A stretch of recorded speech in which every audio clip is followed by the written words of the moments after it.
My fiancée crossed the line with a cruel joke about my late wife at a family dinner, so I exposed the truth and the consequences shocked everyone. I am a 43-year-old man with 2 children, Sam, who is 21, and Liz, who is 16, from my late wife, Kayla. Our children were 10 and 15 when Kayla died. I won't go into details, but she was hit by an intoxicated driver on her way home from work. She was the true love of my life, and our family was devastated by her departure. For the benefit of my children, I made a self-promise to wait at least a few years before dating again. 3 years after the profound loss of my late wife, Kayla, I crossed paths with Amanda, who would later become my fiancée. Our relationship unfolded slowly, with a cautious and deliberate pace that felt right given the weight of my past. It wasn't until we had been together for a full year that I introduced Amanda to my children, Sam and Liz. I wanted to ensure our bond was solid before blending our lives further. Now, after 3 years of dating, we're engaged, and I've been heartened by the mutual respect Amanda and my children share. They're not particularly close, but their interactions have always been cordial, and Amanda has been careful not to overstep or try to replace their mother. Early in our relationship, Amanda grappled with insecurities about my status as a widower. She often wondered aloud if I would still be with Kayla had she not passed away. Those what-if questions stung, and I gently but firmly told her I didn't dwell on hypotheticals. Over time, she let go of those inquiries, and our relationship grew stronger as we focused on the present. But recently, an incident at a family dinner has thrown everything into question. My parents hosted a celebration to mark our engagement, a warm gathering that included my parents, my late wife's sister and her husband, Sam, Liz, Amanda, and me. The evening started beautifully, with lively chatter about wedding plans and shared laughter over shared memories. The atmosphere felt light, filled with hope for the future.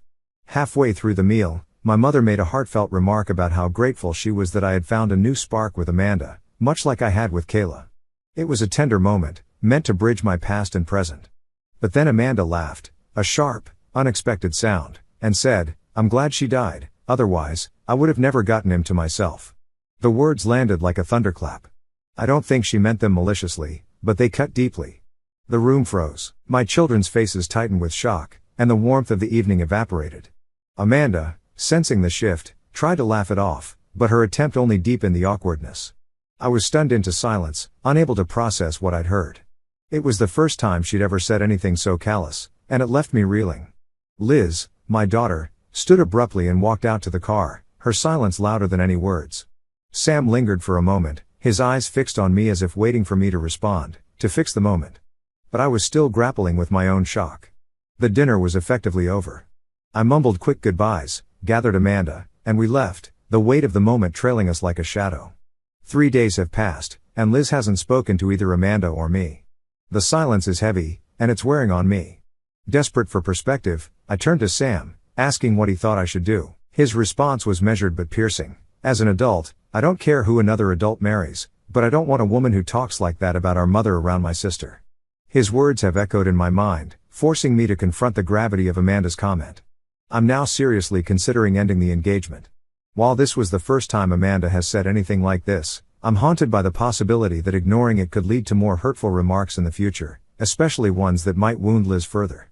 My children are my priority, and I need to do what's best for them. I'm seeking outside perspectives to help me navigate this. What if Amanda's remark is reason enough to call off our engagement?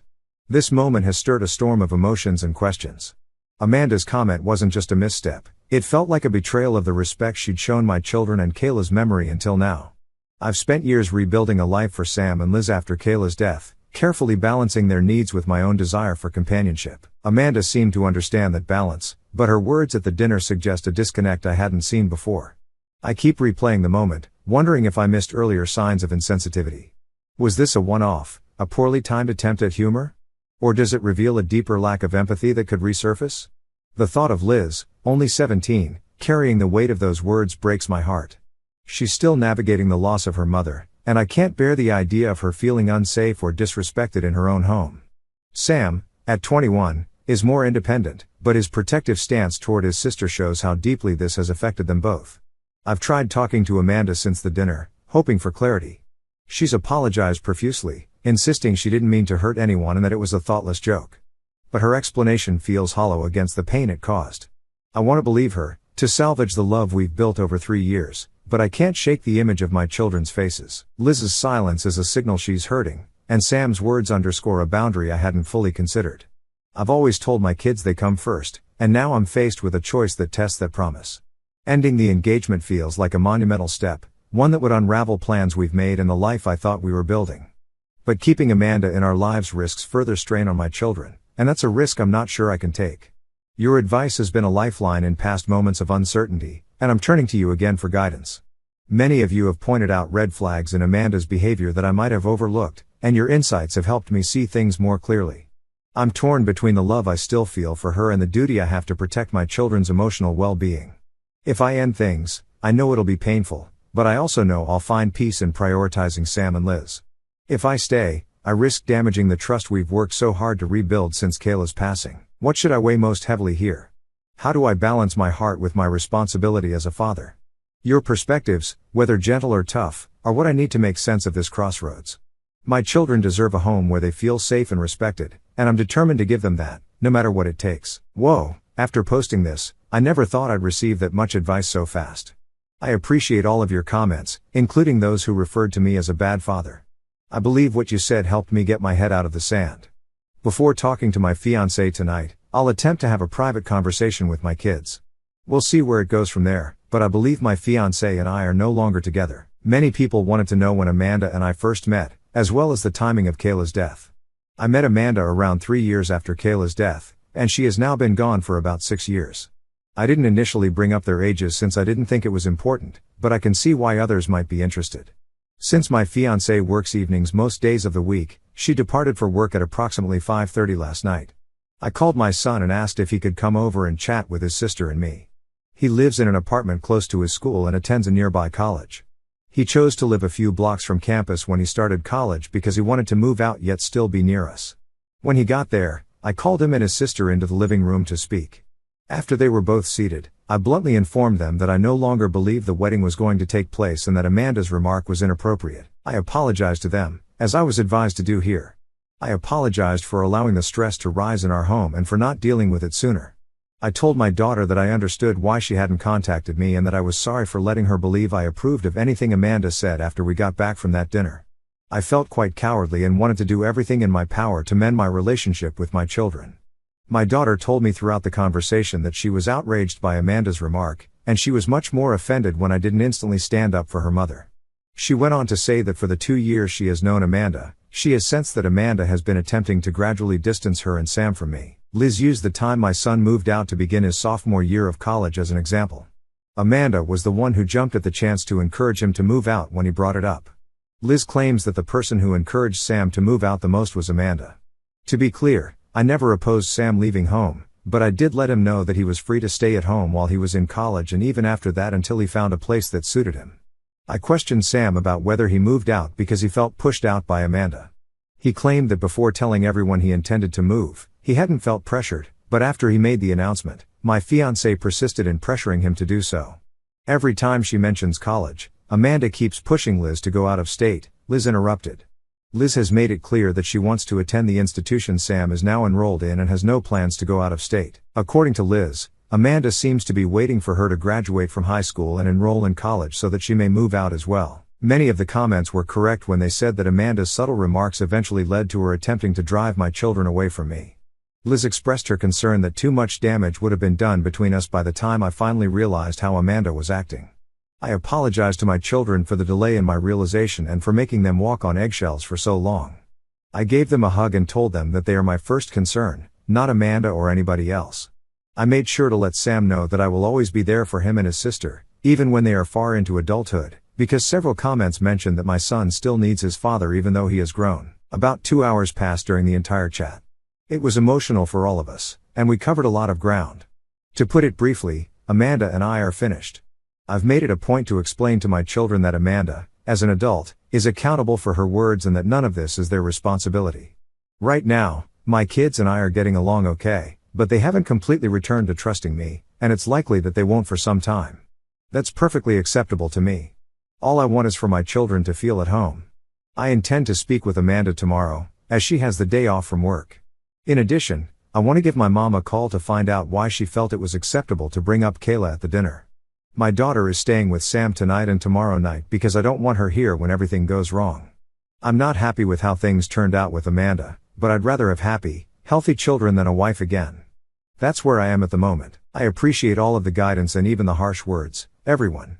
My kids and I had spoken, made amends, and my daughter was staying with her brother to be clear of the drama surrounding my now ex-fiancée when we last spoke. I called my mom to inform her of the issue before facing the worst portion of the day, breaking up with Amanda. Many of the comments advised me not to be critical of my mother's remark. After giving it some thought, I understood that my mother's remark about Amanda was meant as a compliment, which was verified when we spoke on the phone. Bless her heart, my mother felt terrible about the whole thing and thought it was all because of her one remark. I reassured her that she had never been held responsible for any of this and that she was not at all to blame for the circumstances. Before I let her go, we continued our conversation.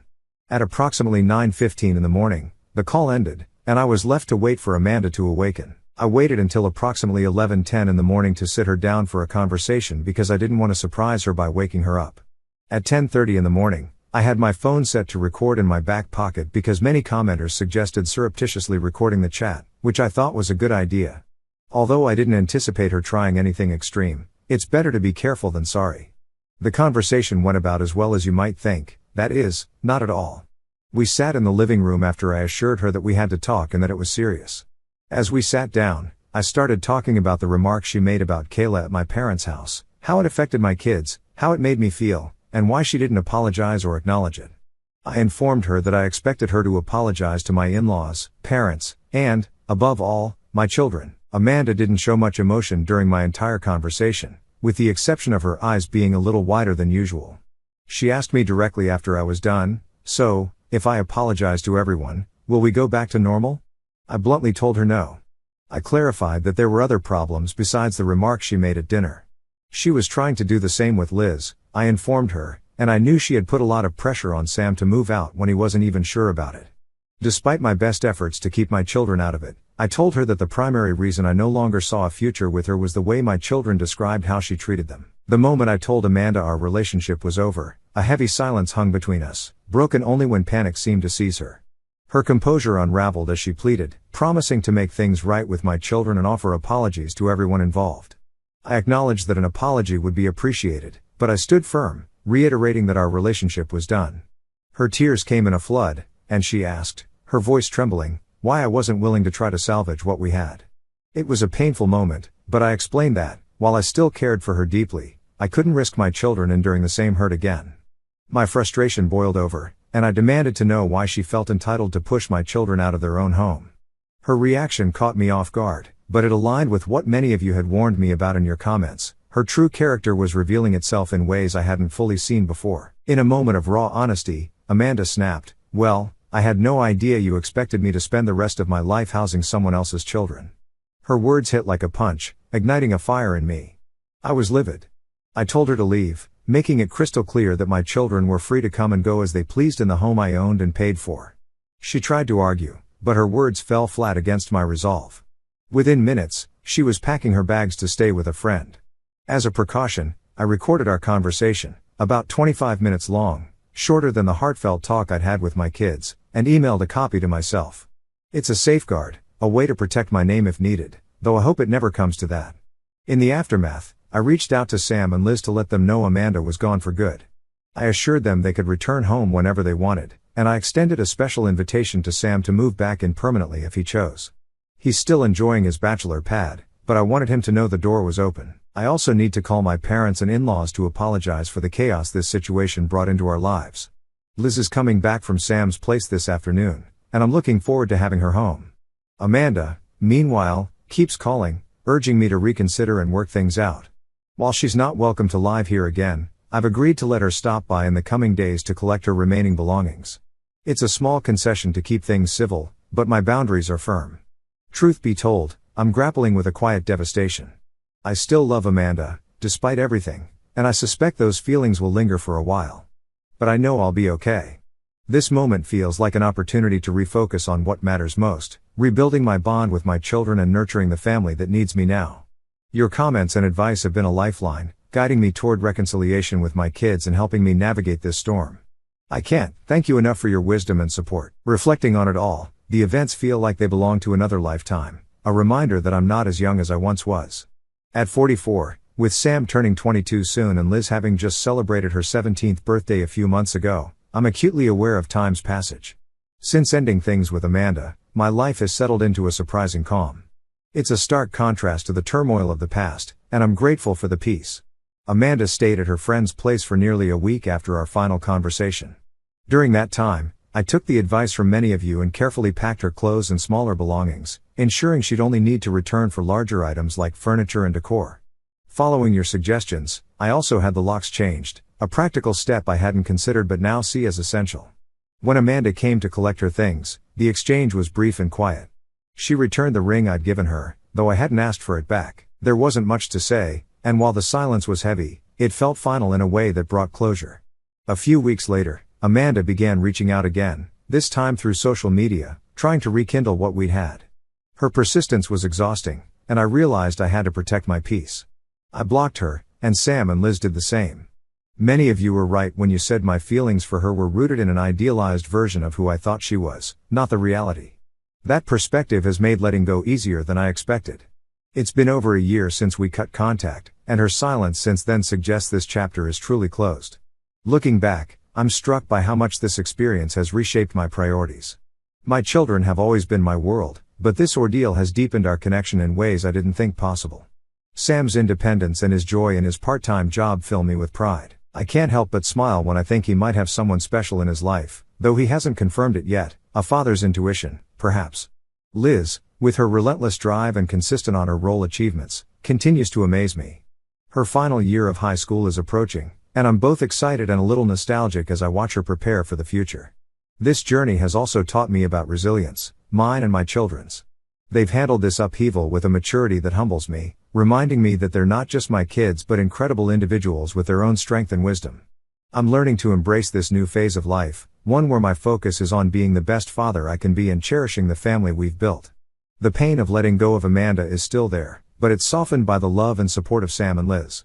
To everyone who's followed my story, shared your insights, and opened up about your own experiences, I owe you a tremendous debt of gratitude. Your advice helped me see things clearly, from practical steps like changing the locks to emotional truths about love and letting go. I've read your stories in the comments, and I'm moved by your courage in sharing them. For those who don't have the same support system I'm lucky to have, I wish I could offer you the kind of encouragement my kids have given me. Your words have made me feel less alone, and I hope mine do the same for you.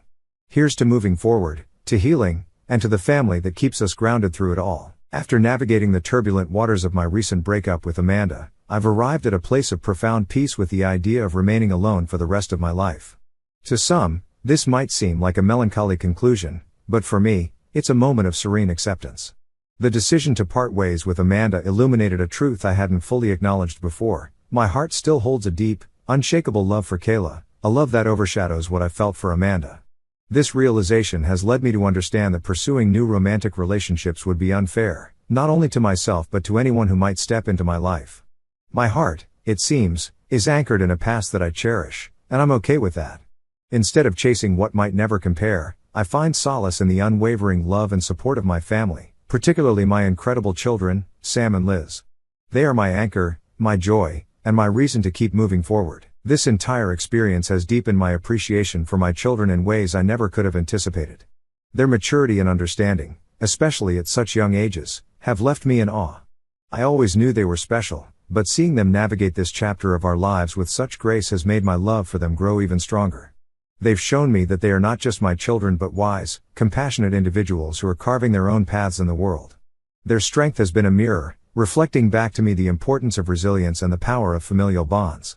I feel an overwhelming sense of pride when I think about how they've handled everything, and it's a reminder that I'm never truly alone as long as I have them by my side. Sam, my eldest, is thriving in his own space. His flat, which he's turned into a quintessential bachelor pad, is a testament to his independence. I offered to move back in with him, thinking it might ease some of his burdens, but he politely declined. I get it, there's a certain freedom in having your own space, and I remember that feeling from my own youth. Since the second semester of this year, Sam has been working a part-time job that he genuinely loves. It's been a joy to see him find something that sparks passion in him. While I don't have concrete evidence, I've got a father's intuition that he might have met someone special. There's a certain lightness in his demeanor, a subtle shift that only a parent might notice. Whatever the case, I'm thrilled to see him carving out a life that brings him happiness. Liz, my brilliant daughter, is savoring the summer before her final year of high school. She's always been a force of nature, and her consistent presence on the honor roll throughout high school, including this year, fills me with pride. Her dedication and intelligence are matched only by her kindness and zest for life. Watching her prepare for the next chapter of her journey makes me both nostalgic and excited for what lies ahead. When I think about Sam and Liz, I can't help but feel a swell of pride that's hard to contain. They're not just good kids, they're exceptional human beings who inspire me every day. I know I might sound like a broken record, gushing about them like this, but as any parent will tell you, it's impossible not to brag about your children when they're this remarkable. To everyone who has followed my journey and offered your support, whether through heartfelt encouragement or tough love, I want to extend my deepest gratitude. Your words have meant more to me than I can express. I've also taken the time to read the stories you've shared in response, and my heart goes out to those of you who've faced similar challenges without the same support system I'm fortunate to have. Your openness and vulnerability have touched me deeply, and I wish I could reach through these words to offer each of you a warm, fatherly hug. Knowing that my story resonates with others, and that you've taken the time to share your own experiences, makes this journey feel less solitary. I'm grateful for this community, for your wisdom, and for the reminder that we're all navigating life's complexities together. This chapter of my life has taught me that solitude doesn't have to mean loneliness. With my children by my side, I've found a sense of fulfillment that no romantic relationship could ever replace. Their growth, their achievements, and their unwavering love have shown me that family is the truest source of joy. As I move forward, I carry with me a renewed sense of purpose and an unshakable gratitude for the life I've built with Sam and Liz. Here's to embracing the path ahead, wherever it may lead, with an open heart and a steadfast love for my family.